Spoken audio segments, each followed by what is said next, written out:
നമസ്കാരം. അധ്യാപനവും അധ്യയനവും ചേരുന്നതാണ് വിദ്യാഭ്യാസം. ഒരു തലമുറയിൽ നിന്നും അടുത്ത തലമുറയിലേക്ക് അറിവും സംസ്കാരവും പകർന്നു നൽകുന്നത് വിദ്യാഭ്യാസത്തിലൂടെയാണ്. അതുകൊണ്ട് തന്നെ യഥാർത്ഥ വിദ്യാഭ്യാസം മൂല്യാധിഷ്ഠിതമായിരിക്കണം. വിദ്യയും മൂല്യങ്ങളും ഒന്നിച്ചാൽ മനുഷ്യൻ മഹാനാകും എന്ന് വിശ്വസിച്ചിരുന്ന ഒരു യുഗപുരുഷനായിരുന്നു വിശുദ്ധ കുര്യാക്കോസ് ഏലിയാസ് ചാവറയച്ചൻ.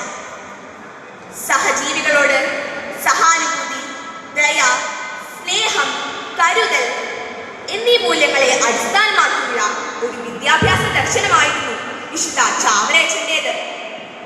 കേരളത്തിൽ ആധുനിക വിദ്യാഭ്യാസത്തിന് അടിത്തറ പാകിയത് ആ ദർശനങ്ങളായിരുന്നു. അതിനാലാണ് അക്ഷരങ്ങളുടെ ഉപാസകനായിരുന്ന അദ്ദേഹത്തെ കേരള സാക്ഷരതയുടെ പിതാവ് എന്നും ബഹുമാനപൂർവ്വം നാം വിളിക്കുന്നത്.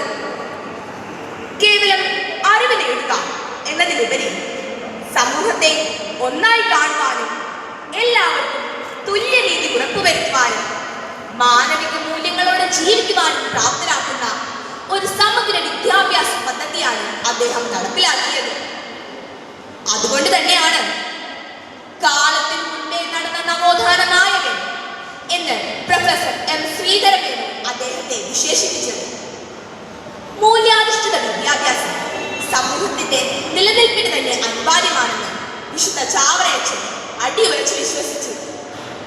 വിദ്യാർത്ഥികളിൽ സത്യസന്ധത, ദയ, ബഹുമാനം, ഉത്തരവാദിത്തം തുടങ്ങിയ ധാർമ്മിക മൂല്യങ്ങളും ഗുണങ്ങളും വളർത്തിയെടുക്കുവാൻ സഹായിക്കുന്നതായിരിക്കണം വിദ്യാഭ്യാസം എന്ന ലക്ഷ്യത്തോടെ അദ്ദേഹം പ്രവർത്തിച്ചു.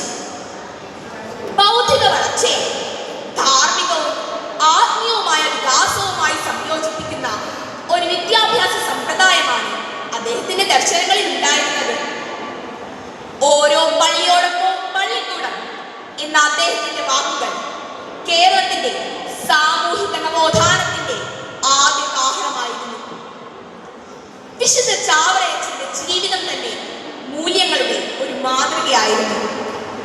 തന്റെ രചനകളിലൂടെയും പ്രവർത്തനങ്ങളിലൂടെയും മൂല്യാധിഷ്ഠിത ജീവിതം നയിക്കുവാൻ മറ്റുള്ളവരെ അദ്ദേഹം പ്രചോദിപ്പിക്കുകയും ചെയ്തു. വിദ്യാഭ്യാസത്തിലൂടെയുള്ള സാമൂഹിക നവോത്ഥാനമായിരുന്നു അദ്ദേഹത്തിന്റെ ആത്യന്തിക ലക്ഷ്യം. 1846 സാമൂഹിക വിപ്ലവത്തിന്റെ തീജ്വാല മാനാനം മുന്നിൽ അദ്ദേഹം തെളിച്ചു. പ്രിയമുള്ളവരെ, അധകൃതർ എന്ന് സമൂഹം വിളിച്ചിരുന്ന മനുഷ്യർക്ക് വിദ്യയുടെ വെളിച്ചം പകരുവാൻ കേരളത്തിലെ ആദ്യ സംസ്കൃത സ്കൂൾ അദ്ദേഹം സ്ഥാപിച്ചു. അദ്ദേഹത്തിന്റെ കാഴ്ചപ്പാടിൽ വിദ്യാഭ്യാസം എല്ലാവർക്കും അവകാശപ്പെട്ടതായിരുന്നു.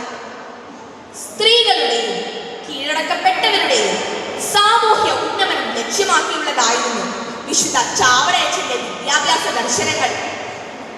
വിശപ്പിനുമേൽ വിദ്യ വിലപ്പോകില്ല എന്ന് മനസ്സിലാക്കിക്കൊണ്ട് പിടിയരി വിധിച്ച് വിദ്യാലയങ്ങളിൽ അദ്ദേഹം നടപ്പിലാക്കിയ ഉച്ചഭക്ഷണ സമ്പ്രദായം വിദ്യാഭ്യാസത്തിനൊപ്പം ജീവിത മൂല്യങ്ങൾക്കും അദ്ദേഹം നൽകുന്ന പ്രാധാന്യം വിളിച്ചോതുന്നതായിരുന്നു. 19ാം നൂറ്റാണ്ടിൽ വിശുദ്ധ ചാവറയച്ചൻ പകർന്നു തന്ന മൂല്യങ്ങൾക്കും ദർശനങ്ങൾക്കും ഈ നൂറ്റാണ്ടിലും പ്രാധാന്യം ഏറി വരുന്നു. വിദ്യാഭ്യാസം എന്നത് മത്സര പരീക്ഷകളിലെ വിജയമായി മാത്രം കാണുന്ന ഈ കാലത്ത് കുട്ടികളെ ജീവിതത്തിന്റെ സിലബസ് കൂടി പഠിപ്പിക്കണം. ഇന്നത്തെ സന്തോഷം മാത്രം വാഗ്ദാനം ചെയ്ത് നാളത്തെ സമാധാനം കവർന്നെടുക്കുവാൻ പോകുന്ന ഏതൊന്നിനോടും ഇല്ല എന്ന് പറയുവാൻ അവരെ പ്രാപ്തരാക്കുന്നതായിരിക്കണം നമ്മുടെ വിദ്യാഭ്യാസം. സാക്ഷരതയിൽ ഒന്നാമത് നിൽക്കുന്നു എന്ന് നാം അഭിമാനിക്കുന്ന നമ്മുടെ നാട്ടിൽ പോലും അനാചാരത്തിന്റെയും ലഹരിയുടെയും പേരിൽ മനുഷ്യൻ കുരുതി നടക്കുന്ന ഈ കാലത്ത് ഞങ്ങളെ നേർവഴിക്ക് നയിക്കുവാൻ വിശുദ്ധ ചാവറയച്ച അങ്ങ് പകർന്നു തന്ന മൂല്യങ്ങളും അവിടുത്തെ ദർശനങ്ങളും ഞങ്ങൾക്ക് വഴി കാട്ടണമേ എന്ന പ്രാർത്ഥനയോടെ ഞാൻ എൻ്റെ വാക്കുകൾ നിർത്തുന്നു. എല്ലാവർക്കും എൻ്റെ നന്ദി, നമസ്കാരം.